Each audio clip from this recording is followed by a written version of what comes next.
Hey guys, it's Mr. T. It's Sunday, April 26th, and I just finished grading some of your problem sets, and after looking at them, I'm a little bit concerned. I think about a third of you get this pretty well, um, and you other two-thirds need some work.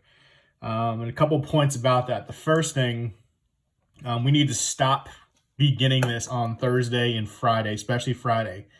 If you had to guess the busiest hour, my email starts to blow up. That's usually by 11 p.m. on Friday because that's when some of you decide to open the problem set and attempt it. And predictably, it doesn't go so well, saying you guys need help.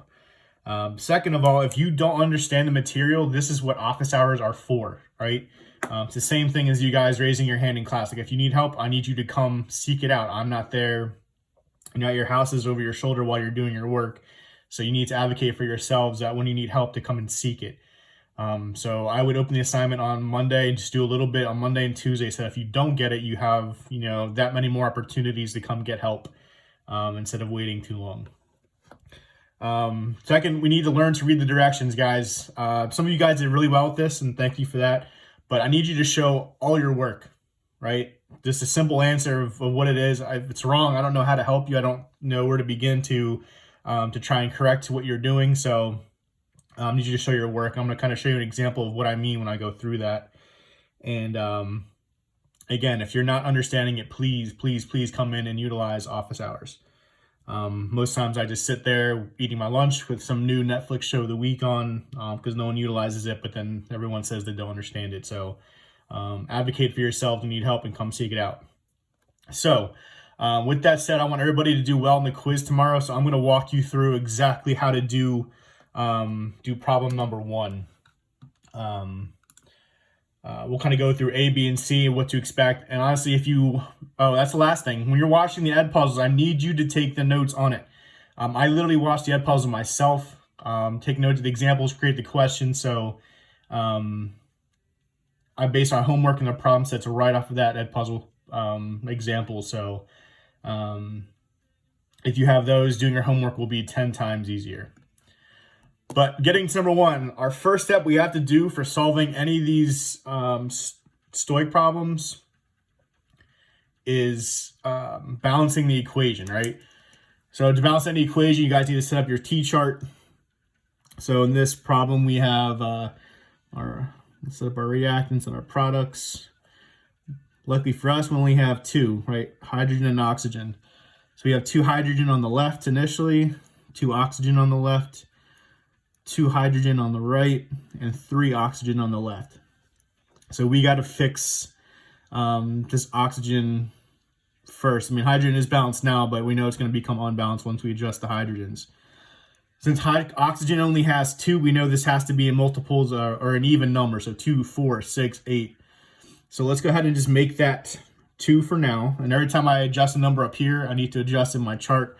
So since I doubled that, I have 2 times 2 is 4. So I have 4 hydrogen, 4 oxygen. I need to get 4 hydrogen now. Since this is the only hydrogen containing compound, I got to double that to get to 4. So I'll throw 2 in front. So I now have 4 oxygens. 2 times, this is like a 1 right there. Remember, if there's nothing there, it's assumed to be a 1. So 2 times 1 is 2 plus 2. So I also now have 4 oxygen. So if there's nothing there, we didn't write anything, it's always understood to be a 1. Okay. Second problem asks us, how many moles of water can be produced from 3 moles of hydrogen peroxide, which is H2O2. So how many moles H2O from 3 moles of H2O2? So with this problem, we're simply establishing the mole ratio between H2O and H2O2. I'm going to refer to H2O2 first since that's in our reactants here. So what's my ratio between H2O2 and H2O, peroxide and water? To determine this, I'm simply going to look back at my balanced equation now. Remember, this has to be balanced before you do any of this stuff. Otherwise, this is all going to be screwed up. So I have 2 moles of peroxide to 2 moles of water, right? So that ratio is 2 to 2, right? We can further simplify that. Like, same thing if I asked you, if we have 2 boys to 2 girls, what's my ratio of boys to girls? You can do that in your head and simplify it, 1 to 1. So the same thing here, this can be simplified to 1 to 1. All right, so every mole of peroxide I react, I produce 1 mole of water. So if I have 3 moles of peroxide, naturally I'm going to have to produce 3 moles of water since it's a 1-to-1 ratio. So my answer would be 3 moles of water. Another way you can solve this is if the simple inequality, you guys should be able to do this from algebra class, right? 2 moles of peroxide to 2 moles of water equals 3 moles of peroxide to X amount of water. So if you guys remember, you should be able to cross multiply here. So 2 times 3 is 6, divided by 2 is 3. It's another way you can do that. That might be simpler. It kind of takes the thinking out of it. But 3 moles of water is going to be the answer there. So I'm simply looking up here, looking at the ratio, and then performing a simple math problem to be able to figure that out. Actually, this was B. This is A. C is where I was getting a little bit concerned. Some of us were just throwing answers out there. Some of us were just doing, I couldn't begin to tell you, just throwing random molar masses out there, numbers you're pulling out of the air. So it kind of tells me, I don't know if we're really watching the video, the Edpuzzle, that kind of tells you exactly how to do this. But for part C, we're going to be referring back to our dimensional analysis stuff. That was the material where I said, if I had 26.2 miles, how many centimeters is that? We'd have the conversion factors kind of going, multiplying by those different conversion factors to get a final answer. So this is the same thing as that, but we're going to include one new step for stoichiometry. So if you recall, well, first of all, let's just write what we're looking for. I need grams of H2O2. That's what I'm looking for. So the question reads, if I wanted to produce 500 grams of oxygen gas, how many grams of hydrogen peroxide would I need to have? So this is what we're looking for. And if you recall, our first thing that we need to write is our given. And in our given problem, they tell us that we have 500 grams of O2. And I recall oxygen is one of those 7 diatomic molecules. And we can find that up here as well. So we have 500 grams of O2.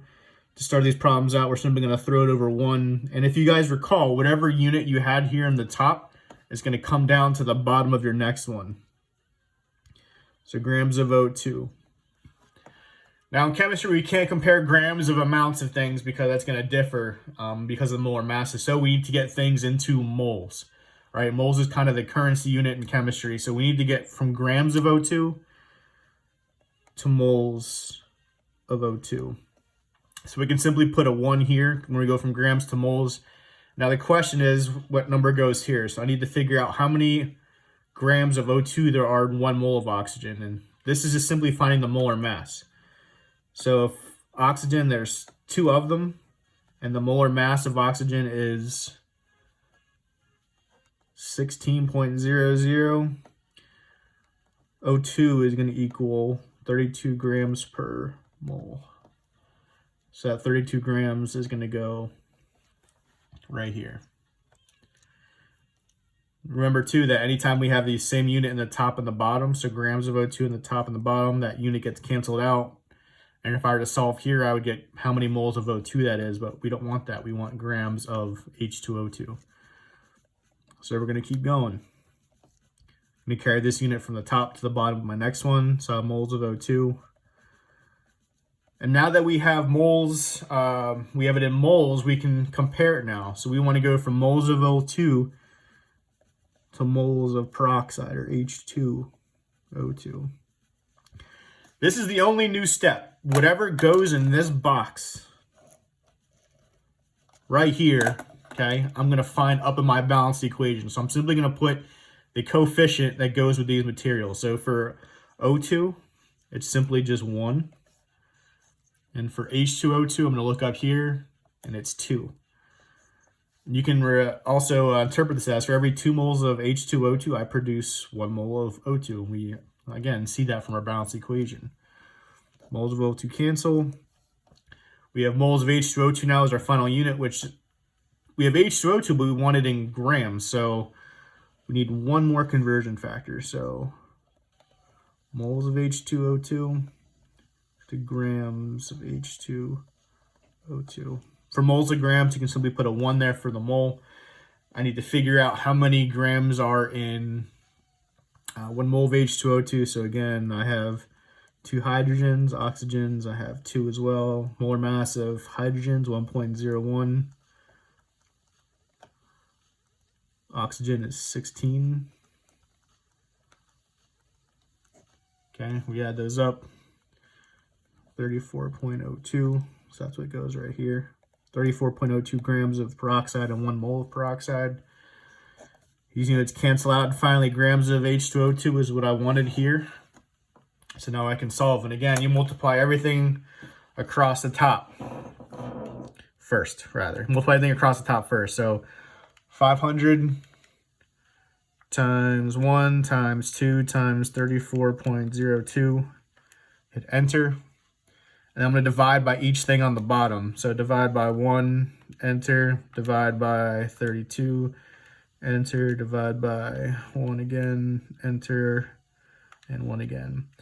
As you can see, anytime there's a divide or multiply by 1, you can kind of ignore it. But I just wanted to show you that you have to do each step. Because you divide by 1, it's the same thing. Multiply by 1, it's the same thing. So our final answer is 1063.125. Your directions tell us to multiply, or round all answers to the nearest whole number. So that 1063.125 is going to round down to 1063. And remember, every number in chemistry is also going to have a unit, and our final unit's what we left up here. So this is grams of H2O2. So that's going to be my final answer. If you know how to do this, awesome. You'll do fine on your quiz tomorrow, but if you do not, and this helps, that's great. But if you're still not sure of how I do things, please be sure to stop by an office hour tomorrow before you take your quiz, so that way you score as high as you can.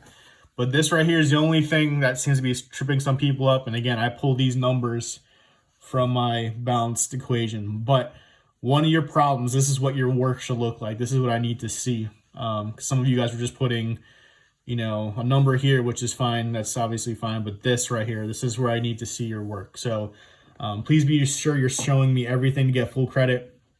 I weighted A and B as 1 point and C as 2. If you gave me an answer for C, I gave you 1 point. If you didn't show me your work, I docked you a point. So 15 out of 20 is if you did everything but didn't show your work. 20 out of 20, I thought you supplied enough to show your work like this. So, but remember, you guys have your quiz tomorrow. Don't forget, I'm not adding that again. You guys are responsible enough that you need to take it. There's 24 hours, so there should be plenty of time. But again, if you're not sure how to do this, please stop by my office hour and ask for help.